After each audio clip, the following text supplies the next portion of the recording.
Hello everyone, আজকে আমি একটা ইন্টারেস্টিং জিনিস শেয়ার করবো আপনাদের সাথে। সেটা হচ্ছে আমার বোন খুবই গাছপ্রেমিকা। আর মানে ওনার ছাদে অনেক ধরনের ফুল, অনেক ধরনের ফল, এই ধরনের গাছ। তো আমাকে প্রায় উনি বিকেলবেলা ছাদে ইনভাইট করে এবং আমাকে দেখায় যে এটা এই ফল, এটা এই ফুল। এবং আমি ফরেস্ট্রি স্টুডেন্ট হিসেবে আমি অনেক এনজয় করি জিনিসগুলা। আমার খুবই ভালো লাগে প্রকৃতির সাথে একদম অ্যাটাচমেন্ট, এই সময় যেটা একেবারেই কঠিন একটা বিষয় এই আরবান সোসাইটিতে। তো আমাকে আজকে একটা ফুল দেখাচ্ছিল, ফুলটা আমার কাছে খুবই ওয়েল নোন মনে হচ্ছিল, সামহাও আমি নামটা রিকল করতে পারছিলাম না। পরে আমার বোন বলল যেটা হচ্ছে অপরাজিতা। এবং এরপরে আমি বললাম যে ও আচ্ছা, আমরা তো একটা অপরাজিতা চা ট্রাই করতে পারি। এবং আমার বোন তাই করলো এবং সে ছাদ থেকে সুন্দর করে দুটি ফুল কালেক্ট করে এই ফুলটা দিয়ে আমাকে একটা চা বানিয়ে দিল।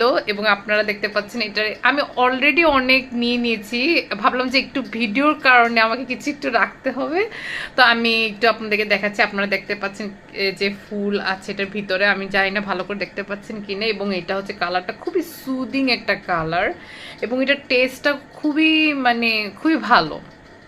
এবং এটাই যে একটি অ্যান্টিঅক্সিডেন্ট হিসেবে কাজ করে। এবং এটা চুলের স্বাস্থ্য, ত্বকের উজ্জ্বলতা, মস্তিষ্কের কার্যকারিতা তো এটি খুবই ব্যবহার করা ভালো হয় আর কি। এবং সবচেয়ে এটার যে ইম্পর্ট্যান্ট একটা ব্যাপার সেটা হচ্ছে অনেকখানি স্ট্রেস রিলিফ করে।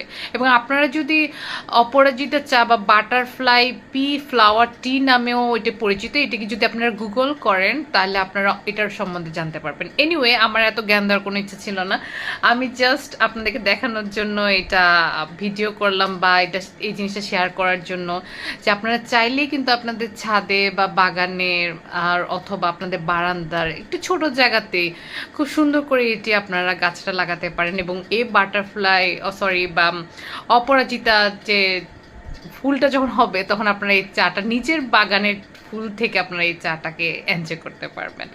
সো ধন্যবাদ সবাইকে।